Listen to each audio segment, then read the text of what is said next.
Uh, am I audible? Yes, sir.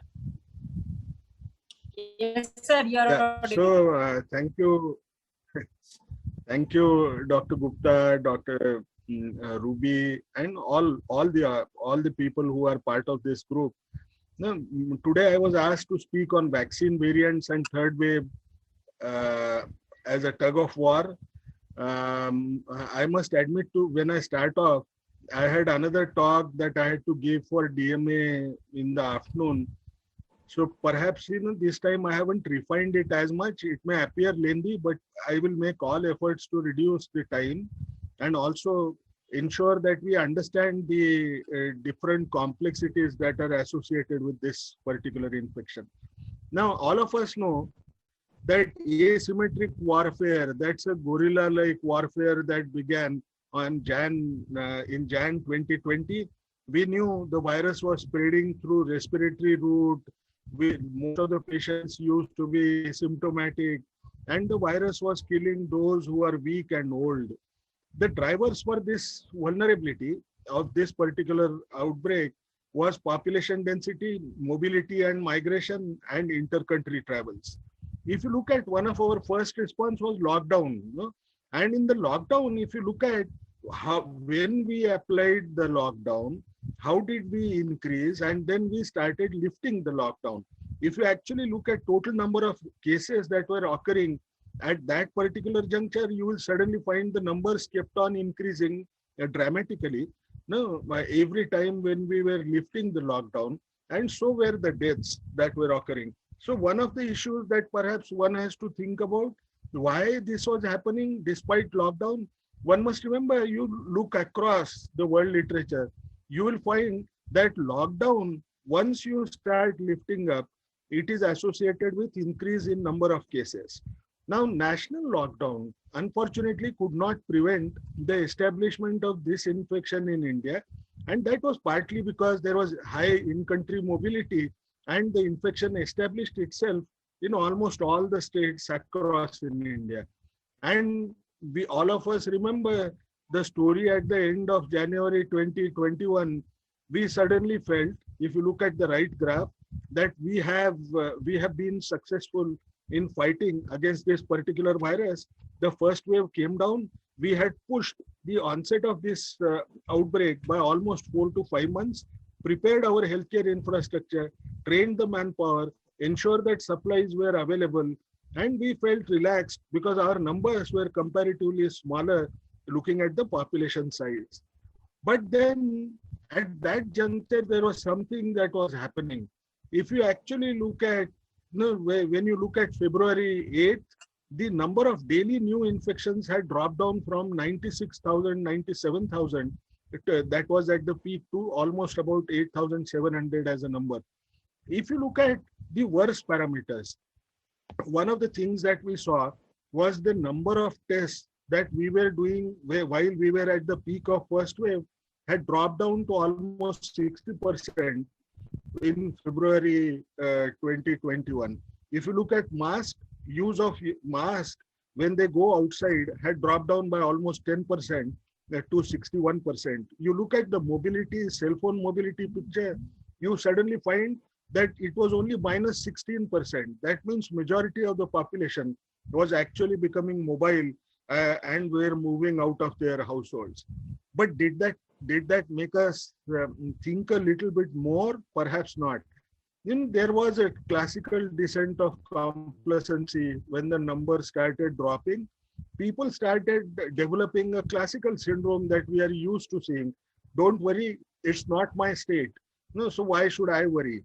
It was Kerala first, then from Kerala, Maharashtra, then we added Punjab, then we added Chhattisgarh, and the list kept on increasing. But we did not learn that lesson very quickly, that perhaps we are facing a worse kind of a situation that was to come. On this particular issue, I was delivering a talk in Kerala on 18th of February in an international conference on SDGs, which included COVID. One of the issues that I raised was the national curve can always mask heterogeneity.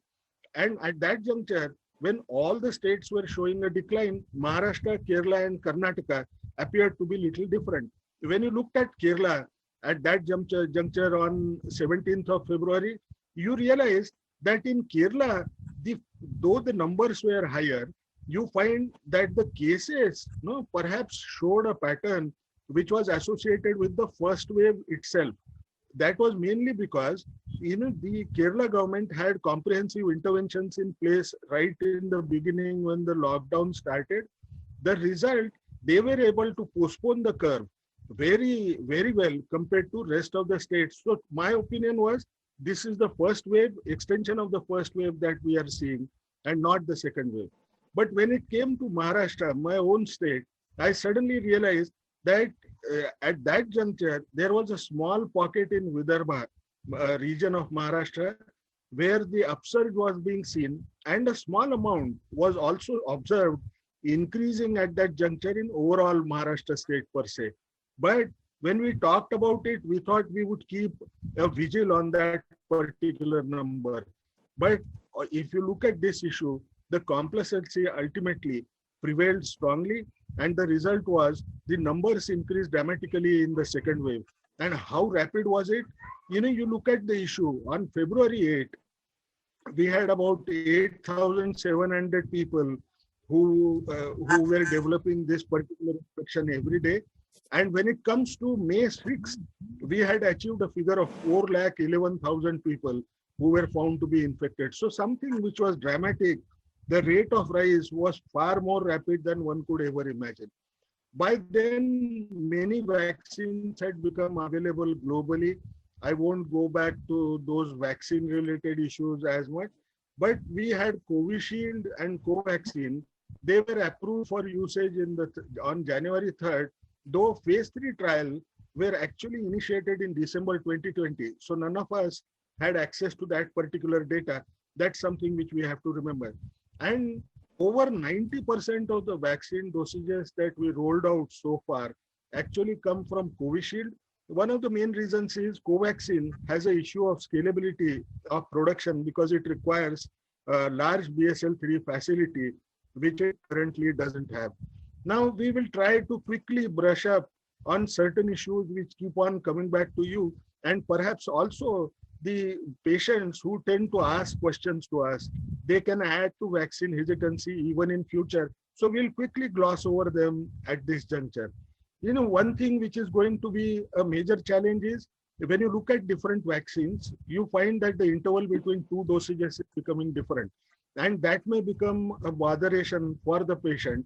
When it comes to Covaxin, we know 28 days. For Sputnik V, it is 21 days. And for Covishield, we kept on increasing it periodically. And finally, it has become 12 to 16 weeks. And this interval between first and second dose of Covishield actually became a major cause of concern because every 2 months, we kept on changing it from 4 to 6 weeks to 6 to 8 weeks to 12 to 16 weeks. Now, one of the things which we had to keep at the back of mind was this evidence-based. Yes, it was evidence-based up to 12 weeks. When it comes to the additional 4 weeks data, it came from the actual rollout that had happened of Covishield in UK. They added 4 weeks, but this created a confusion. People were scared. They did not know how to go, and many of them may have had taken only first dose now. One of the issues that added to the complexity was reports of cerebral venous sinus thrombosis. This is a very rare kind of a thing that tends to happen. Generally, it is seen among people who are less than 50 years of age and more often among females. Second thing which we have to remember is how would I detect it? By continuing, if the person who gets vaccine continues to have headache after 2 days after vaccination, and it is associated with blurring of vision, perhaps it should give me a clue. Perhaps I am handling CVST. Then how could I have a preliminary assessment? You could go for platelet counts, and platelet counts are reduced. But should that be a major botheration for us? Because you're talking of younger population who would be receiving this adenovirus-based vaccine, which has been alleged to cause CVST. One must remember that if you do risk-benefit analysis, it continues to remain favorable. However, if the incidence of COVID drops down dramatically, like we might see later, perhaps there would be a cause of concern that might arise because the risk of COVID will be far lower. Acquiring COVID could be lower, and then the issues will come. But so far, we don't have to worry about it. Is vaccination safe among HIV infected individuals? Of course it is. These are not live vaccines. Adenovirus is a non-replicating virus that we are providing. We can provide these particular vaccines which are currently available. But there is a small cause of concern. Now, if you actually look at the data that comes from HIV trials, HIV vaccine trials, there also people tried to use adenovirus vector-based vaccines. The virus that was used was adenovirus 5. And when they used it for HIV vaccine trials, which actually failed, the reality was when this particular experiment was done in South Africa, they found that it increased the risk of acquiring HIV infection by almost 40%. Now that's a big worry. Now people will be worried, does it persist? It persists only up to 2 years time as per this particular data, which has not been supported by other studies so far. But this was an RCT, so you cannot discount it so easily. Second thing which is also important is there could be a biological basis because there was no increase in the risk among those who were circumcised, not circumscribed, circumcised men. And that's a peculiarity which essentially tells that perhaps this is an issue that we will have to keep at the back of mind, especially when you are going to provide Sputnik vaccine. The second dose is adenovirus 5. And most importantly, you may be providing it to key subpopulations like sex workers, men having sex with men. No, we still don't have sufficient data to say whether this would occur. We also know that there have been programmatic disruptions in HIV control program, and therefore HIV incidence, which has not yet been measured after this during this COVID wave, we don't know whether it is higher, but this could be an issue among those who are HIV negative but belonging to key subpopulation. And one may need to reflect upon it before deciding what you should give. Would COVID vaccine lead to antibody-dependent enhancement and reinfections causing severe disease among those who have antibodies against COVID? One issue which is already moving strongly in social media. One must remember there is absolutely no evidence so far that such a thing happens, so we don't need to worry about it. Now, can one receive different vaccines as 2 different dosages? Not so in India. We haven't conducted interchangeability trial, but there's one issue which we must remember, that if you have provided adenovirus-based vaccine earlier, perhaps a third booster might be affected if you are going to provide 2 different dosages of the vaccine, and if the third dose is actually required at that juncture. Should those who were infected earlier receive vaccines? Now there is a stronger data that has emerged. One thing which is becoming clearer as of now, that if you provide even 1 dose to such an individual, you will find that there would be a boosted immune response for that particular individual. The individual may actually classically land into the 3 immunophenotypes that have been recently described, that it could be robust anti-nucleocapsid and anti-spike protein response, which will give you a longer protection. And so also, if you measure T cell response by doing interferon gamma ELISpot assay, perhaps it will be weaker. If nothing happens on these 2 fronts, there are weaker responses in 1 and 2. Perhaps the person has not actually had a take of this particular vaccine. So you should go ahead and give it. Now, most of us tend to have a doubt on our own vaccines that have been given. But one fact is the CMC data that came as the first data, and subsequent studies have also shown that it is efficiently ensuring that it reduces the incidence of symptomatic COVID disease. It reduces the incidence of admissions into intensive care and also the death that is associated with this infection. So we trust the Covishield vaccine as much today. Now, one of the issues that we have to remember is this onset of second wave and the way it went up at this juncture. What do I attribute it to? Now, could this be that you can attribute this only to lower adherence to COVID appropriate behavior and low coverage of vaccines? Perhaps not. There was a third factor, which played a major role. And what was the third factor? Could we not have had imagined earlier? We should have had. If you look at the data that emerged from Manaus earlier, where in the first wave, when people, scientists across there, they started looking at seroprevalence among voluntary blood donors against this COVID infection, they found that almost 74% of the people, they had developed antibodies against this particular virus in the first wave. And since the figure was 74%, people started believing there will be no emergence of second wave.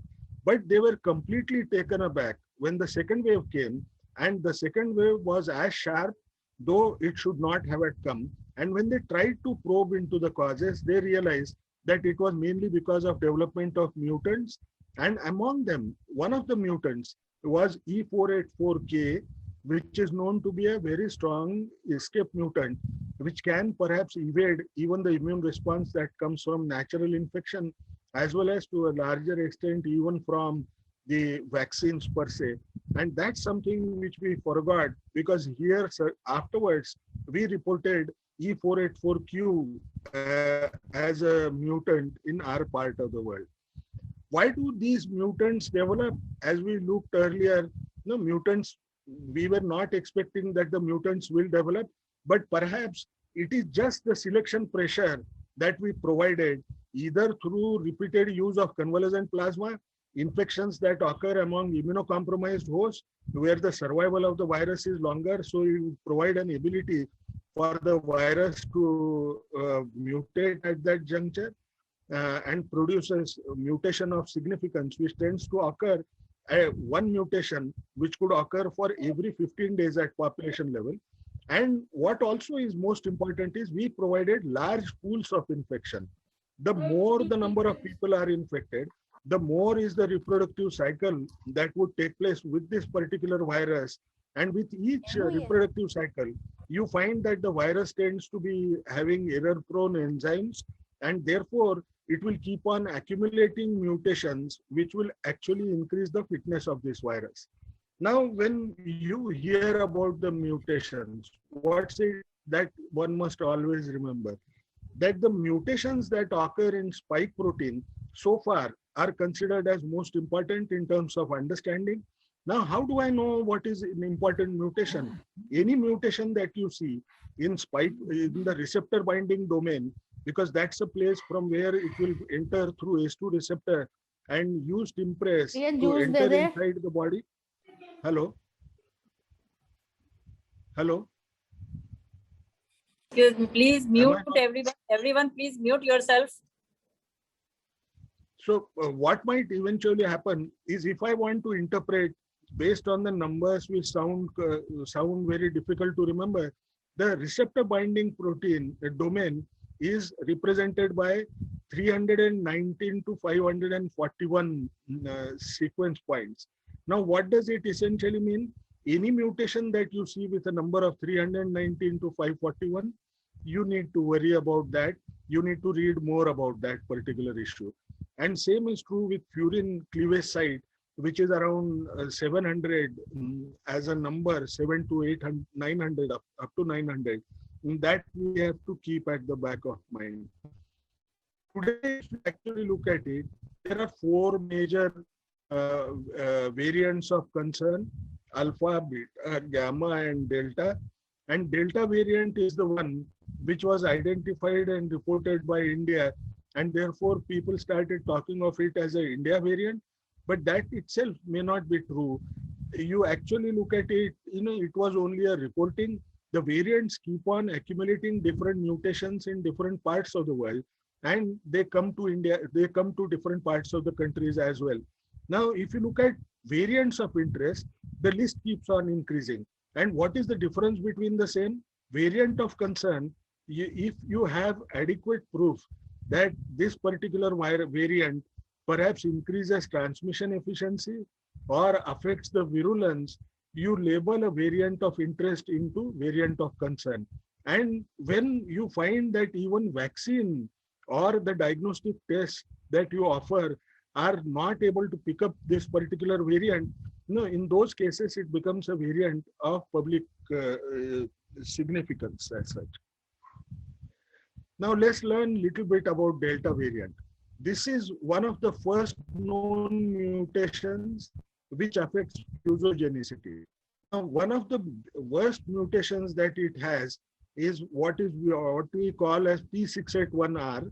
This is occurring in the furin cleavage site.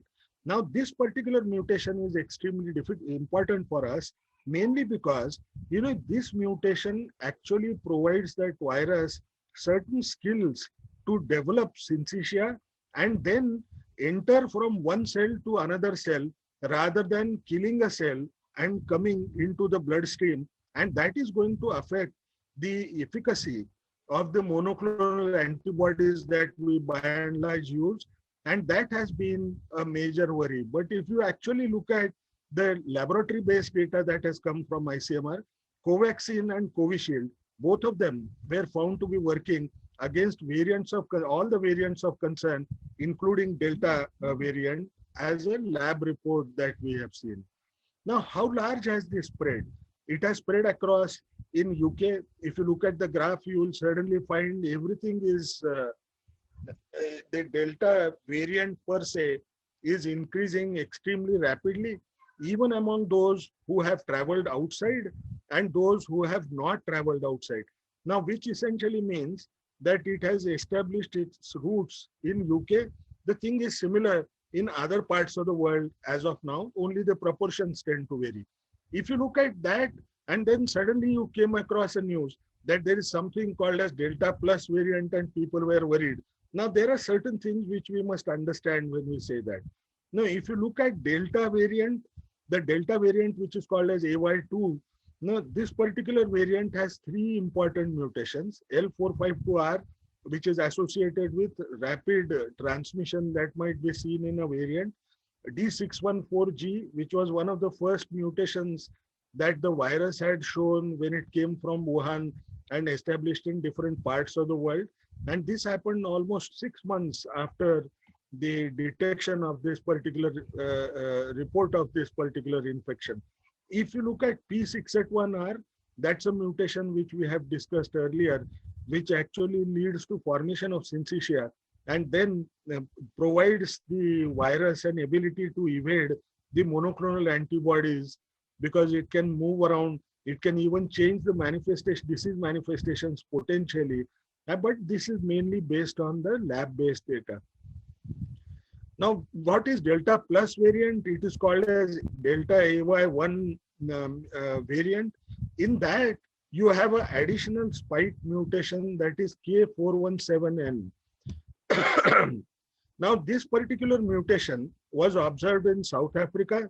It is alleged to lower the vaccine efficacy, but one must remember that this lowering of vaccine efficacy was associated with only when it was occurring together with N501Y as a mutation.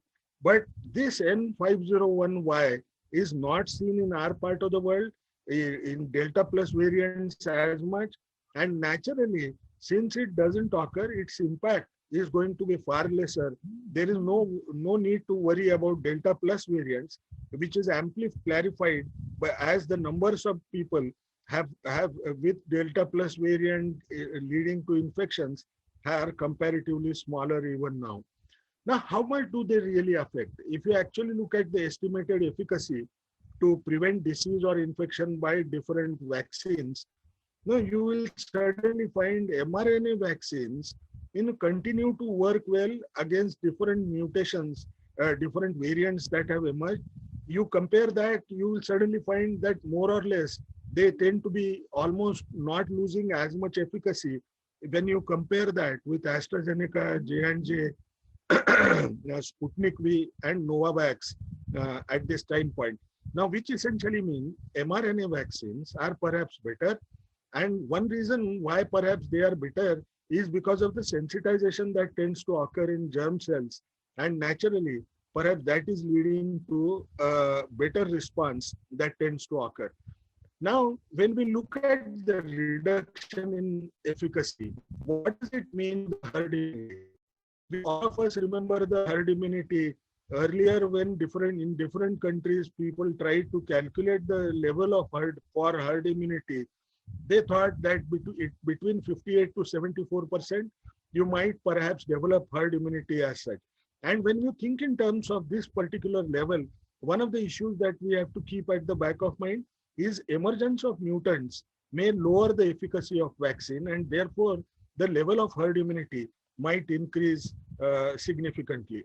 Now, when we talked of herd immunity, there are two aspects what we understand with herd immunity. One is protection that comes from natural infection, and the second is vaccine-induced immune response that is likely to protect me longer. Now, how long does this protection last? Today, one of the data points that are emerging, it tends to tell you that if you are naturally infected, you might be protected for almost 1 year's time at this juncture. Now, other data set that has come with respect to the duration of protection, it tells you that the T cell sensitization continues to be there, at least in the bone marrow when they try to observe that, and that will likely to protect us beyond first year of this particular infection per se. Now, if this is the case, what we would like to know is what proportion of people are actually infected in India as of now when we consider about third wave, emergence of third wave. What is it that we have to remember? We have already conducted 3 national sero surveys. The fourth one, perhaps the results should be available by July end. They have completed the collection of samples. Now, if you look at the first figures, it was only 0.73% in May, June, which had jumped by 10 times when it came to August and September, and it jumped almost by 3 times when it comes to December 2020. Now, since this is June, it is possible that you might have about 2 to 2.5 times jump. So any number above 50%, between 50 to 60% should be expected at this juncture, which means that these 60% people, even as of now, will perhaps be protected to a larger extent from the infection at this time point per se. Now, the second component for herd immunity is vaccine-induced herd immunity. Now, what is the coverage for vaccines today in India? It's almost 21% of the people are currently covered by vaccines at this time point. About 5% of them, they have received both the dosages of vaccines. Now, there may be some overlap with respect to, let's say, those who had COVID earlier, and they are also part of this particular number. But even then, we are coming close to about 65% of people who may be protected as of now, not 65, about 75% of people who may be protected as of now. Now, if we think about these vaccine efficacy related issues, when variants are developing, or do all these vaccines protect you fairly well? If you look at the antigen spacing plot of this particular, these vaccines against this particular infection, you find even now, all the vaccines, whichever are available in the world, they are likely to be effective in protecting you to a larger degree. The proportions may still vary, but still no vaccine can be considered as useless as of now against this particular issue. Now you look at how do I get some kind of evidence?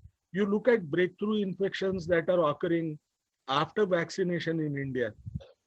In USA, they have almost covered more than 55% of the population with the vaccine as of now. That number must have moved ahead from 110 million as of now. There were only about 10,262 reports of COVID infection among them. And majority of these infections that occurred, they occurred among elderlies. And if you look at, most often they were likely to be females. And what is also important is these people, by and large, did have asymptomatic infection. The severity was comparatively lower, and those who died essentially died because of old age or chronic morbidity, most often unrelated to COVID infection per se. But if you actually look at the number of cases where these variants were actually sequenced, the infectious agent that was available then, you found majority of them had a variant of concern And that's something which we have to keep at the back of mind. If you look at another study that came from US, the results are also similar, that most of the breakthrough infections that have occurred are asymptomatic or mild. The viral load continues to be lower, and they are associated with lower secondary infection transmissions that could occur. Does this mean that if you look at the variants and their sequences that have come, there are certain common sequences that are also being seen. If you actually look at the enriched mutations among those who had breakthrough infection after taking the vaccine, you find two mutations which are coming more commonly. That is L18F and W258L. We don't understand its importance as of now in terms of functionality, but does this mean that the virus is showing a new direction towards lessening severity, or a direction which could be worse for us, that is develop escape mutants rapidly? But if you look at even the rate of reinfection, because then the next question that comes is, if I have natural infection, how much is the risk of even getting reinfection? If you look at the risk that has been estimated in UK, you find it is only about 0.4%. Now, what does it essentially mean? That the vaccines or natural immunity continues to remain as protective at this juncture, so we need not keep on questioning that particular issue as much. Now, to me, second wave is still not over. No, the time the outbreak has been this time in the second wave, the outbreak has been very severe in rural areas where access to testing and even hospitalization is low, because they were spared initially because of low population density in the first wave. The low adherence to COVID appropriate behavior and lifting of lockdown, in addition to lower vaccine coverage, actually brought in large proportion of vulnerability, and therefore sudden spike was actually observed. But people continue to discuss about third wave, though second wave is still not over. We need to think about it little more of depth. Now, when we say that second wave is over, this is an optical illusion. The reason is very simple. Now, if you look at the first wave's peak, it occurred around 98,000 people. And the low that from where we again swung back on the second wave, the low was 8,700 people. But this time, 8,700 seeds, detected seeds, actually managed to produce a peak that was 4,11,000 odd people. Now, which is a very, very concerning number. And what has happened is, since there seems to be a rapid decline, people start thinking, even when they look at the graph, probably the wave has already declined. But is that true? Even today's number is 43,000 as of now. 43,000 continues to be a significant number. So we need to think about it. And why do I need to think about it more? The reason is, this time we learned from our mistakes. What we have done is, last time our number of tests had dropped down to 60% from the peak. But this time, actually, the number of tests that we are even doing today, though the numbers are coming down, they continue to be higher at this juncture. But there are issues related to mask use. Mask use has dropped by 8% as of now on July 8th. When it comes to cell phone related mobility, that has also come down by 41%. Now that used to be earlier 50%, which essentially means people are coming out of lockdowns wherever it is being measured, and that can pose a threat at this juncture. Now, is this visible as of now? You look at the two states, Maharashtra and Kerala. Maharashtra suddenly appears to have one plateauing kind of phenomena, or maybe early evidences of extension of the second wave. And when it comes to Kerala, Kerala is definitely showing some signs that perhaps the numbers are likely to increase in Kerala over the next few weeks as of now. Now, with this in mind, knowing that second wave has not declined, what should be my course? I need to rapidly roll out vaccines despite the severe second wave that we are seeing, because it has been shown to have an excellent effect in terms of hospitalization or deaths, which has been measured in USA, UK, Israel, and Chile, all these countries as such. Now, if I was to roll out, probably I will be rolling out Covishield vaccine most often because that's the one that is available here.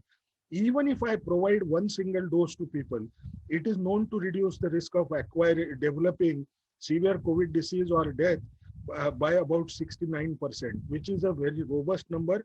And I think we should continue to provide vaccines to people as quickly as possible. But there are going to be some significant challenges. One is, though this is a disease which is likely to be more severe and kill those who are older or have chronic morbidity, if you look at the trials that have been done, you suddenly find on an average, if you look at proportion of people who were trial participants who were older in every trial, that number actually goes, it varies between 10% to 24% per se. So the numbers are not adequately powered to actually measure what is the protective efficacy, and knowing fully well that when you are older, vaccine non-response is likely to increase dramatically. And at the same time, if you look at chronic morbidity, excepting for Sputnik, which reported almost 40% of the participants were actually having one or the other chronic morbidity, and Pfizer had about 3% of them. So essentially, what does it tell you? That these efficacy points may perhaps would be different if you go for age group related breakup. And that is something which is a worry. So older people and their non-response could become a major issue over a period of time. And if you look at old age and the immune response, what should be called as old, you will suddenly find in the graph A that anybody who is perhaps who is older than 80, perhaps is a risk. Why am I telling this? Because the number of people that we may be having 80 plus may be comparatively lower than the developed countries as of now. And if you compare the PRNTs that you need to look in terms of neutralizing antibody status and its response, you find if you compare less than 80 with single dose or even both the dosages, and compare that with more than 80 years old with one dose or more than one dose, that is two dosages, you find that older people's response continues to be inadequate, and that's likely to pose some challenges subsequently. Now, when you actually look at the Delta variant and the impact of dosages that we provide of Pfizer and AstraZeneca vaccine, one thing which we have to realize is if you look at Delta variant, unfortunately, you will find that it has a reduced response that tends to come whether for Pfizer or even for AstraZeneca vaccine, as you see here. Now, if you actually see, if you provide one dose, the responses that you see for AstraZeneca in B and for in C and Pfizer in B, you find one dose is not particularly effective against Delta variant. But when it comes to two dosages, the protection tends to be stronger enough. And that's one of the main reasons why perhaps even Pfizer today is advocating that we should be giving 3 dosages. It could be that consideration may be mainly due to the older age population that tends to be there with them, and also the fact that Delta variant has entered US in a big way also at this time point. But would that remain a major challenge for us? Yes, it would add a challenge to us because we have only 5% of the population which has received 2 dosages. So we need to worry about rapid rollout at this juncture. Now, why would I worry about variants so much? One of the reasons is you must be aware that Merck, one of the giants in vaccines as well, they tried to conduct a trial of recent, one of the last trials that has actually been done as phase 3 trial or the most recent trials. Now, this CureVac unfortunately was found to have only 47% of efficacy. And they terminated the study. They said this vaccine is not going to work. The reason they tried to even probe and find out why this must have happened, because we were surprised initially because most of the vaccines reported not 50% efficacy, but it went into the zones of 80 to 95%, and that was unusually high. But if when they probed it, they found that only 1% of the people were infected by wild type virus. Majority of the people, 57%, had variants of concern, and 42% were variants, but not necessarily variants of concern. Probably they were variants of interest to some extent, which essentially means it has two implications for us. One implication could be, would the efficacy rates of these vaccines differ by admixture of variants and in different geographies? And that has an implication for regulator, that we need to think whether bridging studies should be considered as sufficient to allow if the efficacy is proven in different geography or at different time points. That question has to be deliberated with little more seriously before we approve these vaccines that come from outside for use in India. Is rapid rollout of vaccines still possible? Because we hear that by December, the government promises it can happen. But can that actually happen? We know rate limiting step is going to be availability of dosage. But if the doses are available, can we do it? Yes. China has been able to do 80 crore vaccinations within 1.5 months of time. Now, if China could do it, we have a strong healthcare infrastructure and willingness as well. The issue is we should have dosages that should be available. If I was to summarize what is it that it would mean, it is more likely now when it comes to second wave that perhaps you would have a longer interval between second and third wave. If third wave takes place, it is likely to be smaller or may only be may only cause localized outbreaks at this juncture. But we need to keep a caution at the back of mind that if a new variant tends to develop which can defy vaccine and infection-induced immunity anywhere in the world, because this is a global village, so any variant that comes in one area will eventually come to the other area, and that can probably change these predictions to a larger degree. If a third wave comes, now will it affect children more? It is unlikely, though I will not dwell more on this particular issue because I'm told just now that a pediatrician is also part of our discussion. What is also important for all of us to remember, what are the possible scenarios that we would have? We might have extended second wave and then highly localized outbreaks to follow, longer interval between second and third wave, and a short third wave to follow.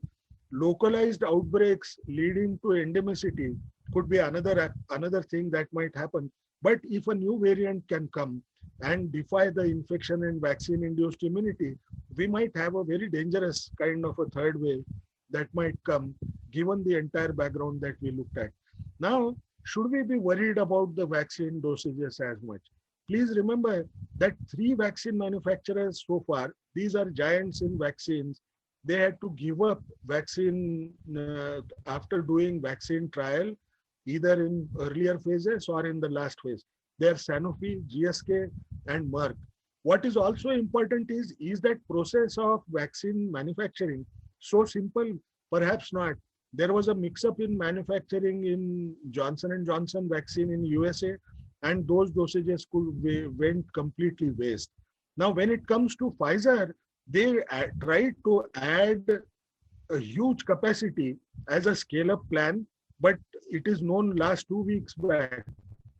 We have come to know that when they produced the mRNA vaccine, they found that it was not up to the mark and the quality was extremely poor.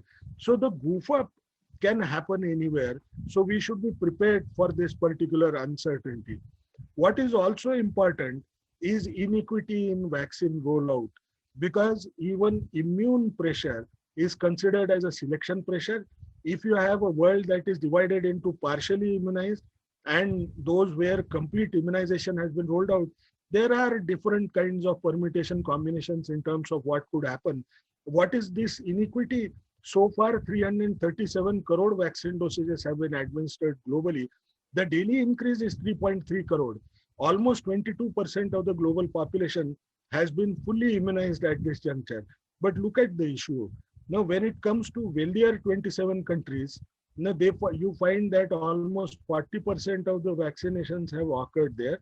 When you look at Africa, it is less than 5 crore vaccine dosages have been administered there. When you look at India itself, you find there is a disparity between urban versus rural. When it comes to women, you find almost 15% difference in terms of coverage tends to exist between men and women at this juncture.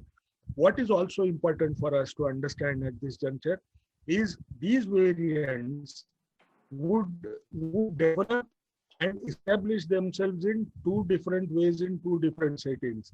One is, if you look at low incidence setting, what might happen, travel is more likely to introduce variants into different places. Now, today, if we actually look at where we are, we continue to be in high incidence setting. There, we cannot only say that travel is one of the reasons why this infection has been increasing. Perhaps it is also occurring because of increasing transmission potential that exists in these particular variants. Now, since we are talking in terms of a wait and watch kind of policy, where should we keep watch on? If I was to give an opinion, which could be absolutely wrong, these are speculations. If you are to think in terms of development of emergence of a stronger escape mutant, perhaps it will come from either Brazil, European bloc, UK or USA. There are certain reasons why I'm putting them in this particular group. If it comes to transmission efficient mutants, you will still see perhaps these happening in India, Russia and Indonesia. These are the countries where the worry could be there. And if you actually look at countries that will face pressure on health and hospital infrastructure now, that is African subcontinent, Indonesia, and perhaps Bangladesh. What is most important apart from this COVID related issue? One worry that all of us may be having, can I provide influenza vaccine together? Would it be safe? Now, Novavax, they conducted a trial of their own influenza vaccine and the COVID vaccine that they have, that is Covovax. And they found that it did not increase the toxicities that occur along with COVID vaccine at this juncture. So you can safely provide both of them. But then the question that emerges is, should we be providing influenza vaccine?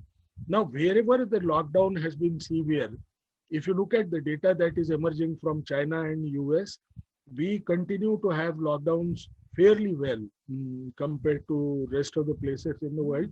You find that with the lockdown, the incidence of influenza infection drops down.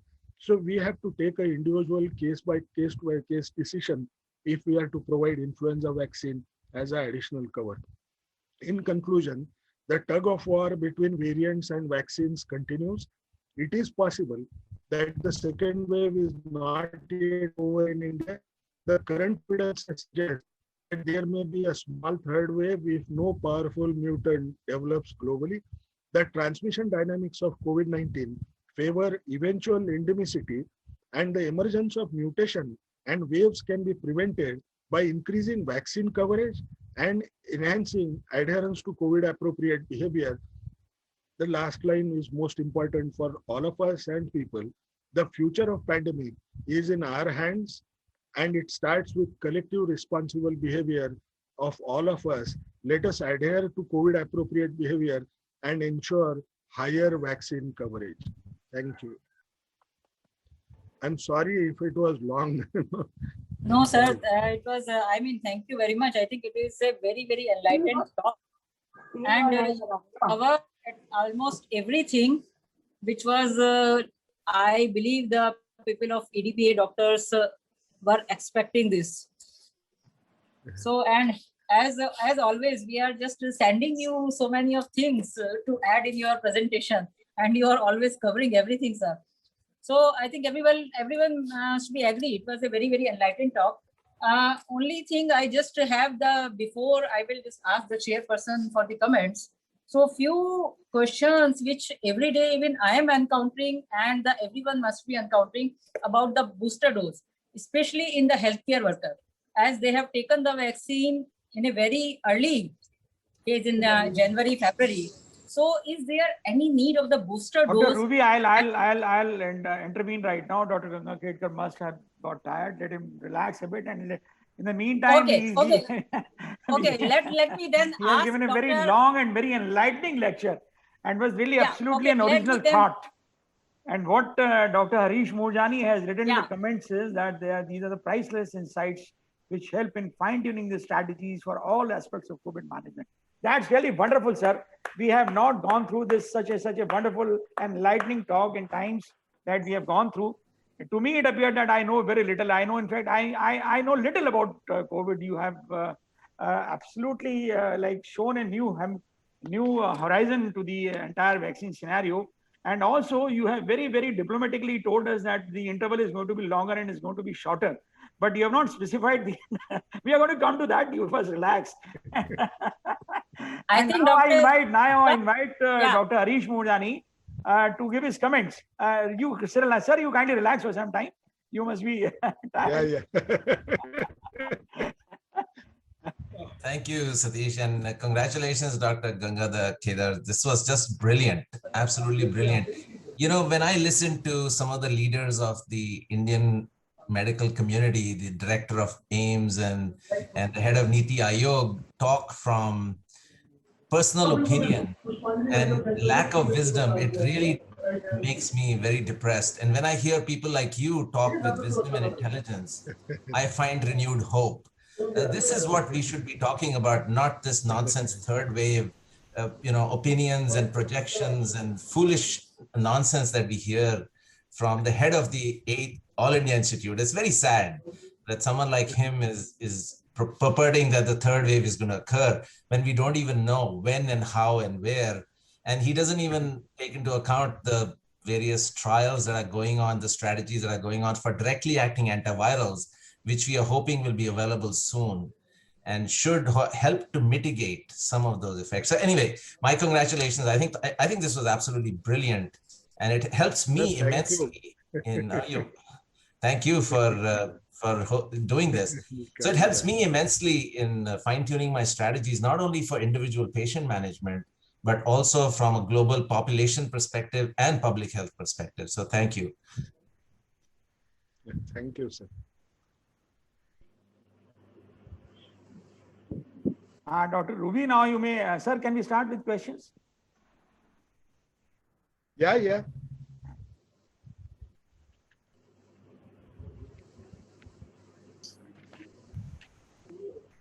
Ruby, you have to unmute yourself.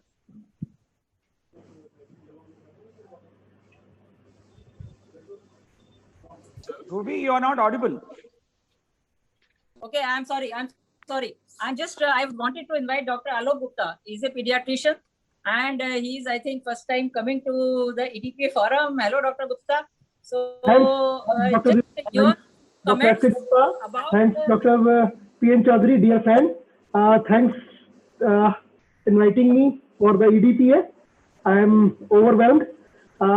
We were all afraid that the third wave will affect the children, but hope so it is not true. Thanks a lot.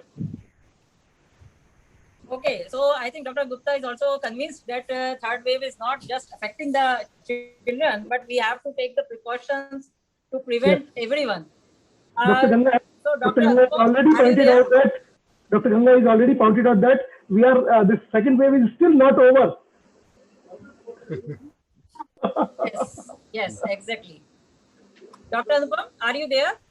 So I would like to have your comments. Is Dr. Anupam here? Yes. Hello. I don't think hello, so ma'am. Hi.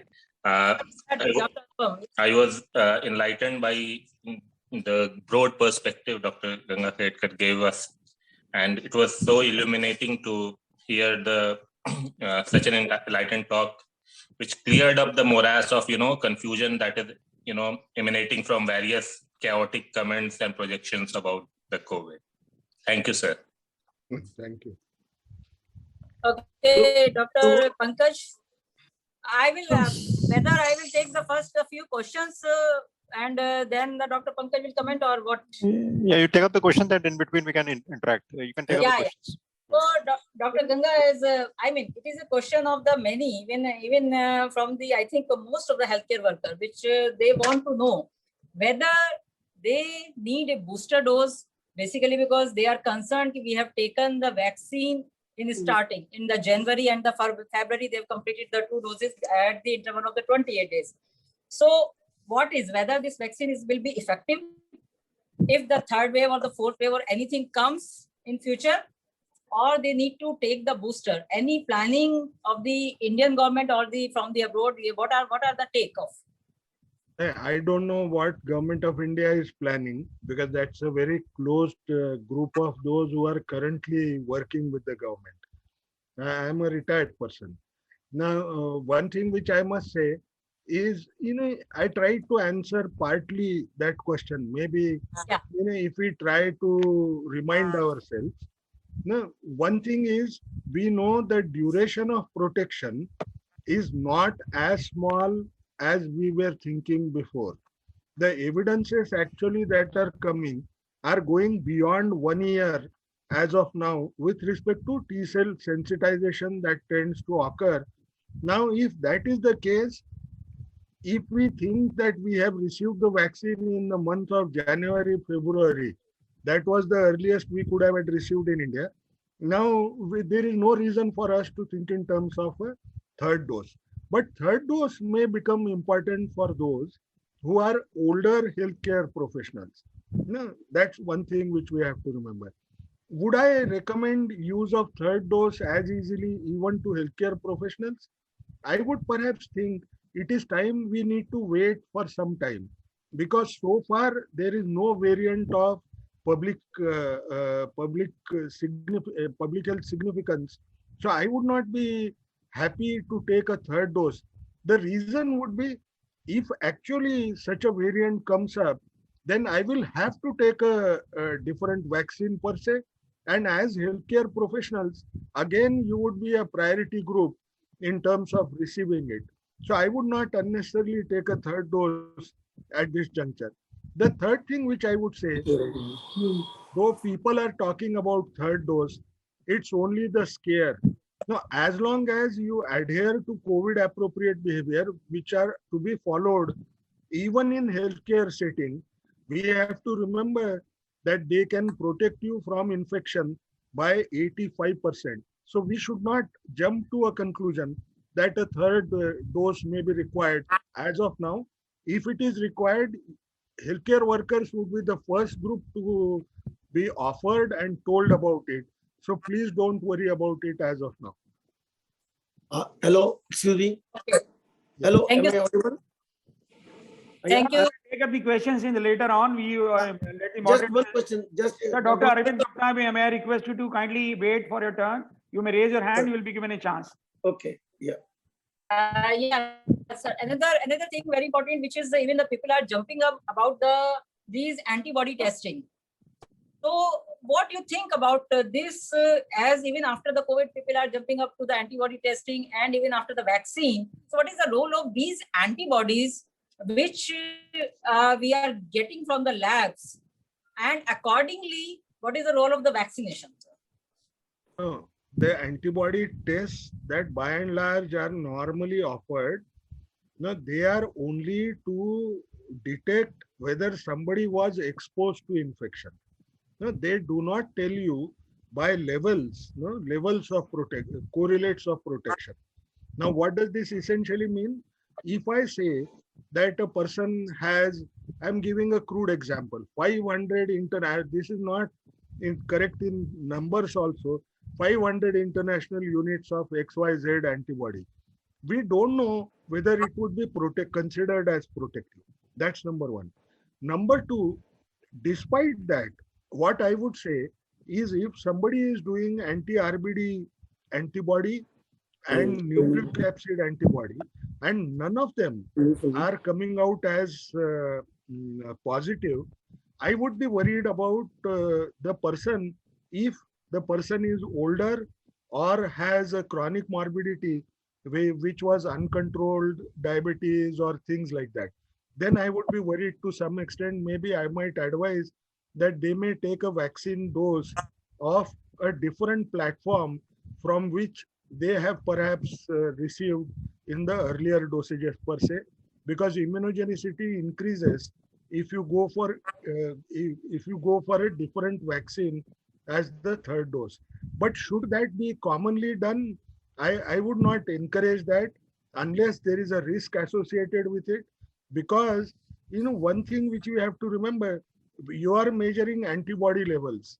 Now, if you actually look at T cell sensitization data, nowhere are we able to get ELISpot assays for interferon gamma, which is COVID specific related assay. No, that perhaps will not happen in India so easily. Now that requires a lot of effort to do the same. When you look at T cell sensitization, that's high enough. So basically, just don't go by antibody titers unless there is a cause of concern that you belong to older age group and maybe a non-responder. Don't worry about it. You would still be protected. Okay, so Dr. Moorajani, you have just commented, you want to comment on the booster dose, and so just would like to, yeah. Yeah, so I agree with everything that Dr. Ganga said, except there are certain niche areas where a booster dose will be coming. We have 3 points of data that we have generated here in the United States and actually in New York. People who have transplants, so transplant patients, patients who are highly immunosuppressed, and patients who are on dialysis. It is clear from that very early data in small numbers of patients, we are talking about 1,300 patients, 500 patients, 400 patients. It is clear that the third booster dose of the mRNA vaccines does enhance immunity to highly protective levels. And they looked at a correlate of immune protection with neutralizing antibody titers. When it falls below a certain level, you're considered not protected. And in that situation, giving a third booster dose is absolutely is going to become the norm here. But that's a niche situation. What about the older healthcare worker? I think we are debating that. The debate started about a month ago. There is a projection that the FDA will come out and say that niche third doses, even in the older, and now you define older, okay? I would consider in this situation, anything above 70, 75, 80, you figure that out, for yourself. But maybe neutralizing antibody titer is a surrogate correlation with protection, and that's what we may be using. It's not the best marker, but it is the best we have. And then ultimately, of course, comes the question of people who have received the Sinopharm vaccine, the 2 doses. In Dubai, in United Arab Emirates, they are offering those people a third dose of Pfizer mRNA vaccine. Because again, as Dr. Ganga pointed out, the immunogenicity of an mRNA platform following sensitization with a adenovirus vector-based vaccine is very, very high. So there was a question here that if someone has received one of the adenovirus vaccines, should they get a third booster? And the answer is absolutely yes, they should. At this point of time, given the data that has been generated from UK and from Germany, that I would offer them a third dose of Pfizer vaccine, yes. Okay, thank you, Dr. Moorajani. And Dr. Manisha, I think you also got the answer of your question about the immunosuppressed, and I believe you were concerned about the post-transplant as you are a nephrologist. So I think this question also has been answered. Yeah, Dr. Arvind Gupta, just tell us what is your question if it is it is not repeated one. Yeah. Thank you so much, ma'am, for allowing. Dr. Raman, I must congratulate you for the explanation. I'm worried about one slide you showed, which said 110 million inoculations have been done in US, out of which there were some 10,000 breakthrough infections. And out of this 2% mortality, 160, that is worrisome, because we have been, all these months, we have been saying that vaccine protects against severe illness and fatality.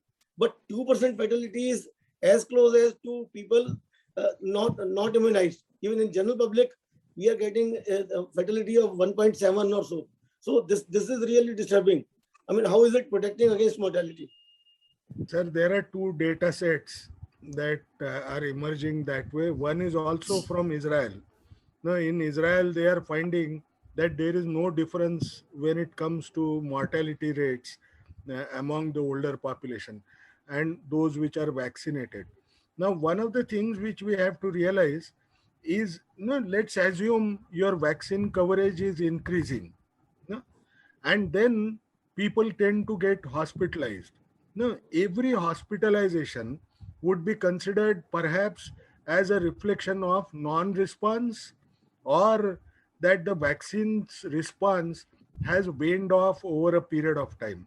So as you cover the larger number of people, you'll find number of people who may develop such infections subsequently, after receiving vaccines, is likely to emerge as significant compared to others. But does that mean vaccines don't protect you? Absolutely not, because you are not claiming that a vaccine is 100% efficacious against severe COVID disease per se. And when you have a severe COVID disease, most often you'll find, if I'm an old person, I have chronic morbidity, which is perhaps going to be affected to a large degree, and the death that might occur would perhaps be labeled as one that is COVID associated, but its attribution even to chronic morbidity may be as significant. I would request Dr. Moorjani even to answer on this particular issue. Yeah, so it's very clear to us based on the data sets we've generated here in the United States that the absolute reduction in incidence of disease is huge, but it's not 100%. We are looking at 90, 95% protection. Of the 5 or 10% that do get disease, the mortality rate, at least now in our hands in New York, is down. The case fatality rate of those is now down to 0.1%. So this 2% data set is a little old. It's not perfect. It has not been weaned out and sorted out by cause of death. So case fatality rate from COVID-related disease in New York today is less than 0.1%. So the vaccines do work. There is no question about it. As more data sets evolve and as these data sets are sorted out and cleaned out, you will see the efficacy rate. So don't read too much into this 2% of those that are infected, because this is 2% of those that were infected after 110 million received the dose. So it's not 2% of 110 million, it's 2% of those that were infected. So just wanted to clarify that. No, but even in general population, the mortality is of this rate. When people who are not vaccinated, the mortality is of this range only, 1.5 or so. The case fatality rate. Even in, that was I understand that mortality in India is a much higher. I understand that has to do with the healthcare system and all of that. And I was closely involved with the second wave and the disaster that occurred in Delhi. But having said that, the case fatality rate in our hands in New York is 0.1%. It's not 2%. So this data is old. The new data set is completely different than what you're seeing. And that's exactly what I'm telling you. If you look up the CDC website, you will actually get that new data set. It is up to date as of last week. Thank you, Dr. Moorjani. The one more question which is in the chat box, and even the pediatricians want and every parent want. And sir, as you are a pediatrician also, so what is the role of the influenza vaccine among children? Basically, because they are not being yet offered the COVID vaccine, is influenza vaccine has any role to be given to the children until the COVID vaccine comes for the children? I don't see it as an issue. I think what is important is, in India, we don't provide influenza vaccine annually to children, as a common trend that we see for a variety of reasons that all of us are aware. But what is also important for us to understand, that with the presence of COVID, now suddenly we are worried about one more vaccine which you are not providing, especially at a time when childhood vaccination for COVID is still not opened in India. Providing influenza vaccine, as I showed in the slides, even if you have to provide COVID vaccine, it does not change dramatically in terms of toxicities. If you actually look at the titers that influenza vaccine has been able to induce, they were equal to what otherwise they would have had induced. And therefore, provision together is also a possibility. Once you introduce Novavax, Novavax is also provided to the children. No, that is their claim. That's a trial which they have completed of recent. And even in India, they wanted to start the Covovax vaccine trial among children, which they have not been permitted because they have not yet submitted the adults data. Second thing which I would say is, should you be providing influenza vaccine to children is a decision which you will have to take, considering the cost that is involved, considering whether the parents should be willing to provide it. No, I think that's an individual decision, given the culture in India is not to provide influenza vaccine to everybody due to cost issues and other related issues. One thing which we have to keep, one slide which I had shown to you, that the data once it comes to lockdown has also showed reduction in incidence of influenza, which is reflected even in our patient populations. You find there are less number of children who are getting even URTI. The reason is they are not going to schools. You know? Now all those factors will have to be weighed and then decided. Yeah, absolutely correct, sir. Thank you very much enlightening us. So, Dr. Pankaj, just please see if any question, anything, Right. final comment. So, Dr. Ganga, excellent presentation. I think we have met once in this platform before also, and such an enlightening talk. So there were a few comments and some questions from my side. One strategy is that the people get the natural infection and followed by they check the antibodies are enormous. So would the dose of vaccine would be the second dose or booster dose, or would be the patient would have to take the normal course of time the patient is not vaccinated before? This is the common question that comes up from our patient's side. No, that's why I said, though there is data that even if you provide one dose of vaccine after getting natural infection, you develop the antibody titers equal to what you would expect with two dosages of vaccine given to a naive individual. There is a movement that is occurring that one dose could be offered to them, those who are infected. But if you look at the programmatic aspect, Government of India has still not taken that decision, because it would essentially mean if you are 60% of the population, let's say tomorrow is found to be infected. Now, what will happen? Before providing vaccine, you may have to give one more test, that is the antibody test, decide and then include them. That not only adds cost, but the fear that people may not come back after doing antibody test due to vaccine hesitancy that tends to prevail. So all in all, as of now, globally the movement is going towards one dose. We may have to wait for things to happen in India.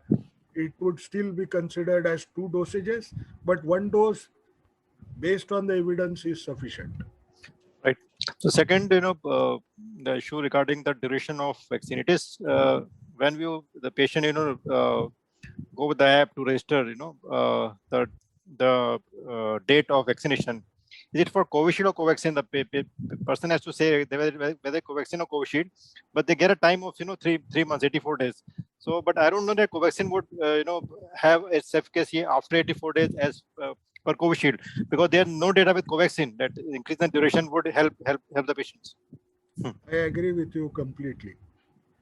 Right. Sir, so this I would like Dr. Pankaj to answer, because this question I have raised to the people who are making this portal of the COVID, basically because they have put these time slot looking at the Covishield, not the Covaxin and the Sputnik. As Sputnik has to be given after 21 days and the Covaxin has to be given after 28 days. But they are putting the majority of the vaccine in the Covishield.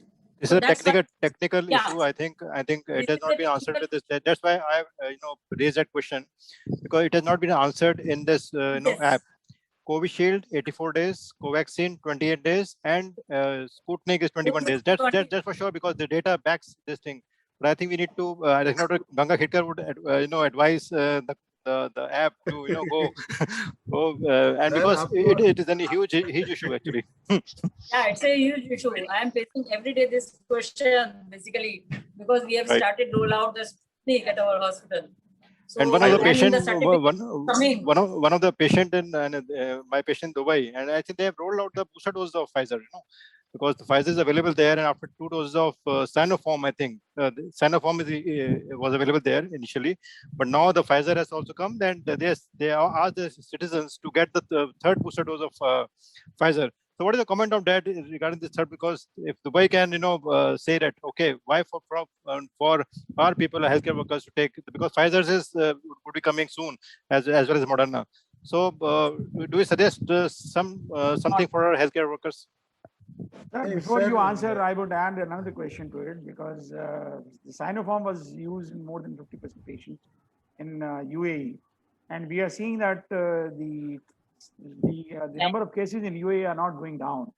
Is it the efficacy of the Sinopharm vaccine which is making them that the booster dose be given, or you feel that the Sinopharm is not a good vaccine, it is not able to produce the required immunogenicity? And in comparison, we have better vaccines in India. Do you feel so? I would like to. You can comment. So I'm talking specifically about 1 dose efficacy of Covaxin here. Now, the Covaxin trial has been released. You must note that they have not released the time to event data of first dose, citing that the numbers were small. But if you look at the consort diagrams, the numbers roughly are there. They are equal in both vaccinated and unvaccinated arm. Secondly, we do have data from time to event analysis of other inactivated vaccines like CoronaVac, only 15% efficacy. You have some supportive evidence from COVAX study, which was an observational study measuring the antibody titers in healthcare workers, for both Covaxin and Covishield. Unfortunately, the antibody titers after first dose of Covaxin were pretty low. Dr. Bhargav, he actually said that, they are not sure that the first dose of Covaxin would, generate enough antibodies. So I think, regarding specifically regarding Covaxin, the antibody, the person should be very careful if he is, has a longer duration. So I would be personally very, very careful, if the dose interval of Covaxin is being, prolonged, or advise my patients to that effect. Secondly, I would like to add something about antibody, the sero status. Now, it is true that, there is no perfect correlate of protection, but we have some real life studies. For example, for monoclonal antibodies, there is clear-cut difference between seronegative, the efficacy vis-a-vis seronegative and seropositive status. For example, monoclonal antibodies from recovery, we saw that they are effective in seronegative, but they don't tend to work as well in seropositive individuals. So, if we are worried about doing antibody testing and deciding vaccination, then already we have introduced a FOC in recovery trial where the person who is hospitalized and seronegative, benefits from the monoclonal antibody as shown in a big recovery trial. Similarly, in the plasma trial in recovery, there was a difference between seronegative, in a subgroup analysis, there was a difference between seronegative and seropositive individuals. Thirdly, there have been, so I think the antibody status, doing an antibody might definitely have some use when deciding about whether to use monoclonal antibodies, or if the person is old seronegative. So does he have to take an aggressive treatment, despite if say he doesn't develop antibodies despite vaccination? As we know from COVID that 20% of the healthcare workers didn't develop the antibodies despite vaccination. So, okay, they might have T cells to fight that in lung, but you need to have some antibodies to block that level. And if they are absolutely negative, it might convey some prognostic value. So this is my opinion about it. And the only thing that I would say is, I agree there are black boxes all around. But one issue which I will say is, if you don't know the cutoff And if we just say that you are likely to be protected, and if somebody develops infection, that becomes a difficult issue to handle. And so far, if they are not talking of cutoffs, we need to be careful when we handle this issue in public. So you want to talk about the Sinopharm vaccine in the UAE? Sinopharm vaccine, sir, if you actually look at the data of efficacy in different countries, the efficacy was found to be different, which varied right from 50%, 51% to, if I recollect correctly, about 82% or so. So that's an issue which continues to linger as to why their efficacy is lower. Now, why does it vary across? And that has been corroborated by the fact that those who received Sinopharm vaccines were not as protected, whether it is in Saudi, whether, if I recollect correctly, Indonesia, even they are worried about that vaccine.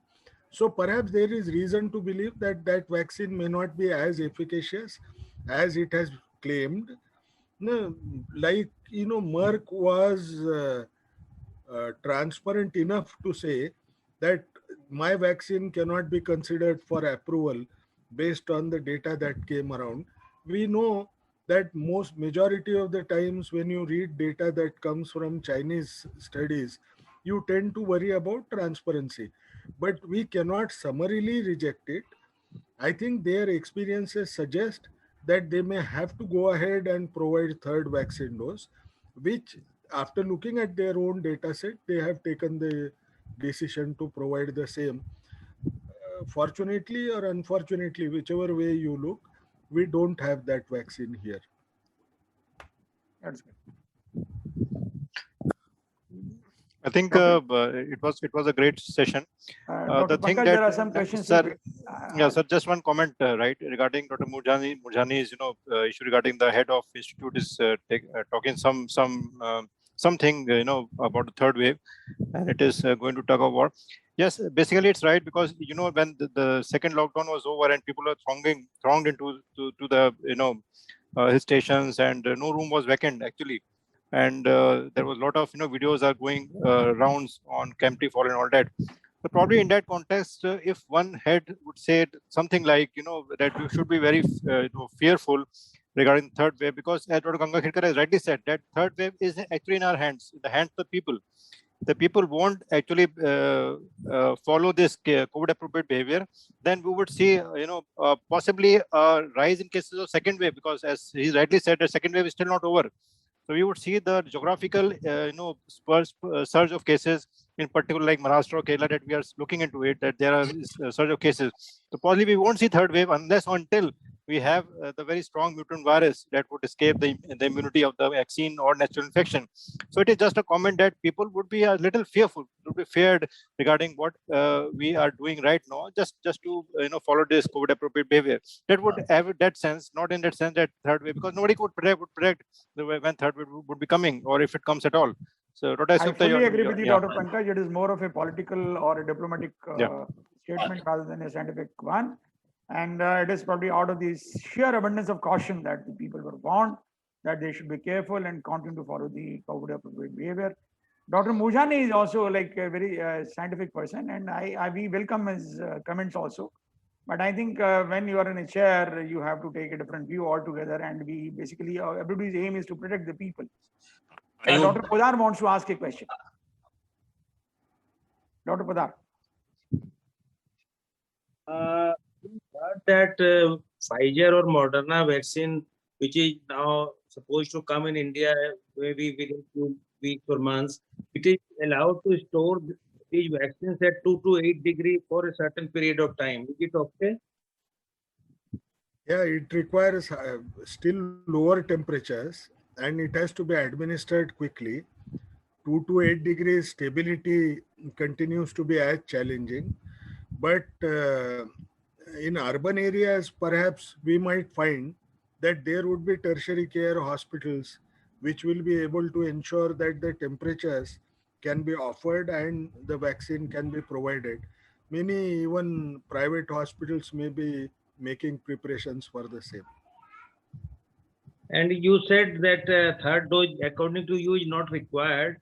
But if a doctor who has taken Covishield vaccine 2 doses and antibody level was, according to the lab, it was above the cutoff mark, and after 6 months it has come down to below that mark, does he require a third dose and a different vaccine?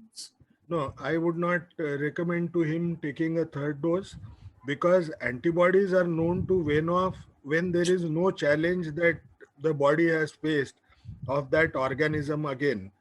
No, so essentially it is T cell sensitization.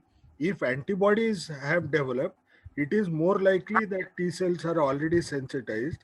They know the memory of which antibodies have to be produced. So one would rely on that. And my only worry is, having had gone 1.5 years into this outbreak, seeing newer kind of variants coming, if we take prematurely a third dose, we don't know what would be its implication when you actually require a dose against a new variant of public health implication. Sir, if I would may I add on to Professor Ganga Khetkar, may I add on to your answer? It is a question rather.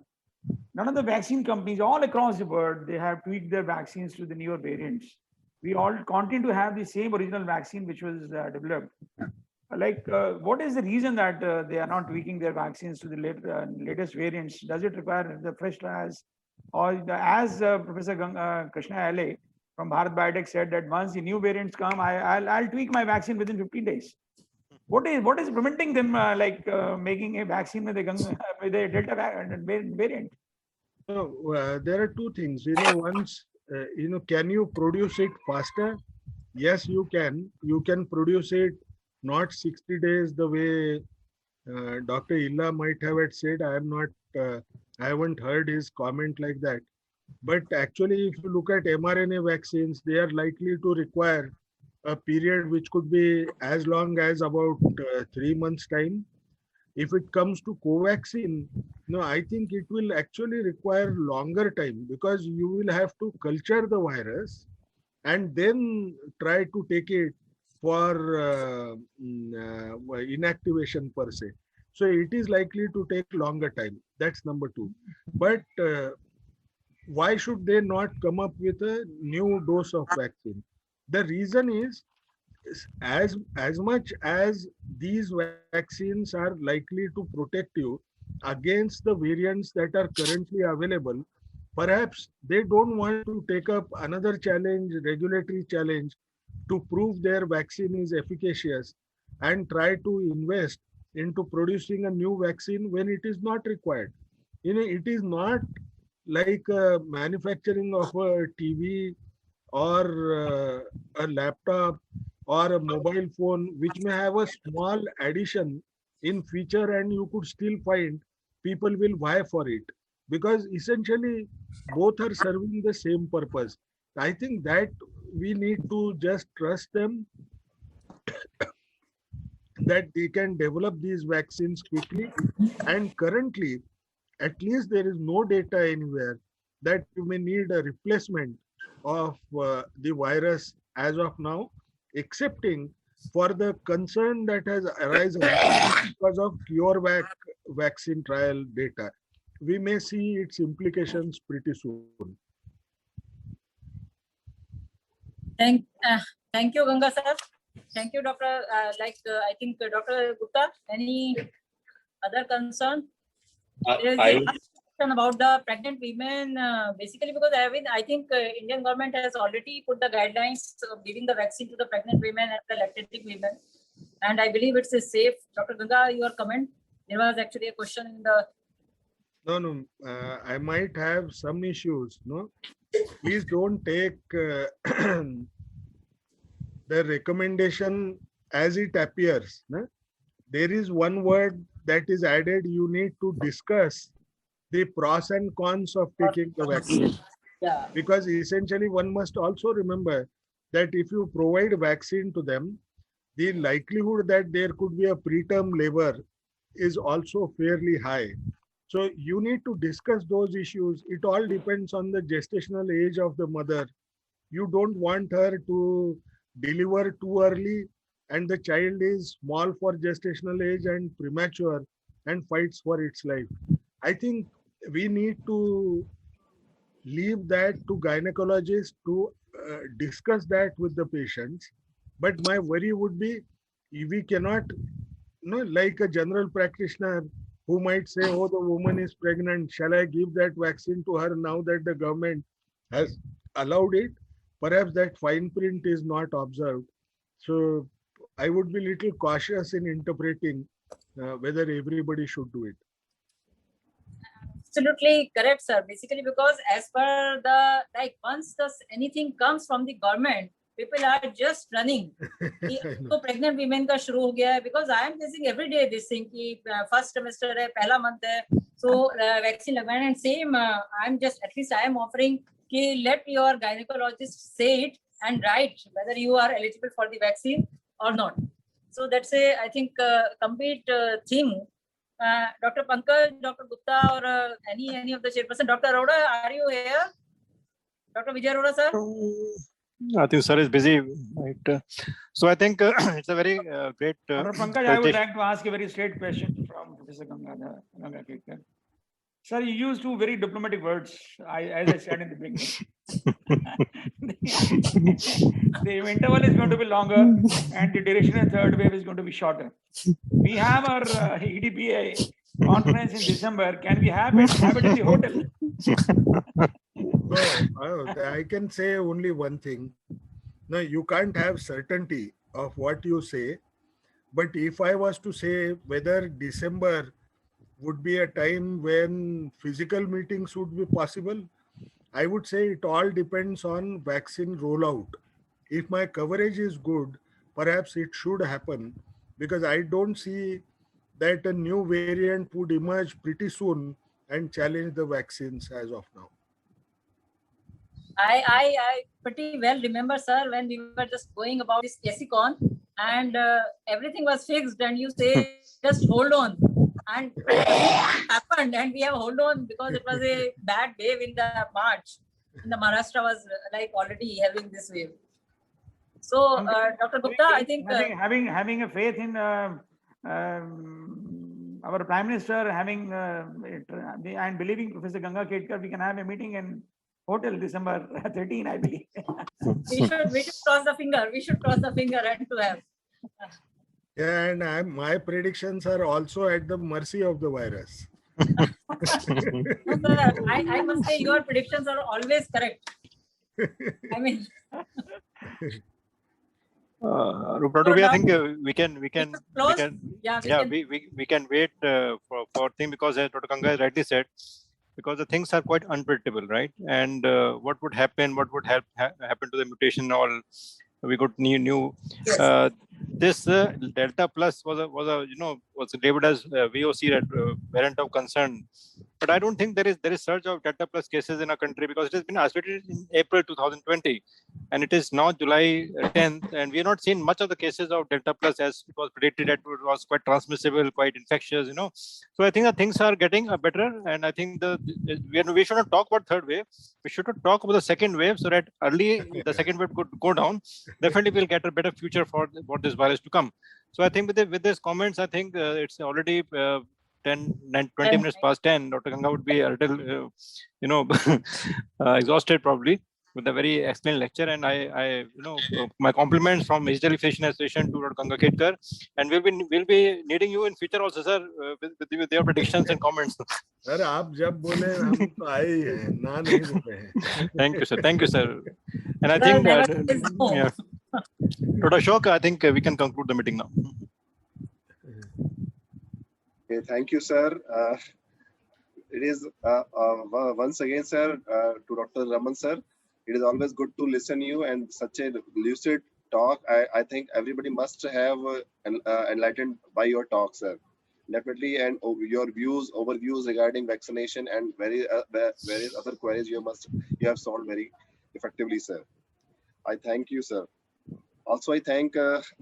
Harish Moorjani, our panelist from New York, sir, for special thanks to you, sir, for sparing valuable time for being here with us, sir. I also thank Dr. S.K. Gupta, sir, Pankajan Chaudhary, sir, Alok Gupta, sir, and Anupam, my colleague, sir. So first, giving this COVID-19 update a very interactive, making this update a very interactive by your various comments, sir. I also thank Dr. Ruby Bansal for moderating this session. And also thank all the members and guests from the other places for their valuable presence and spending their time for this update. We'll meet with some other update and we'll inform you regarding our next meeting. Thank you to all of you and good night to all of you. Thank you, sir. Thank you very much.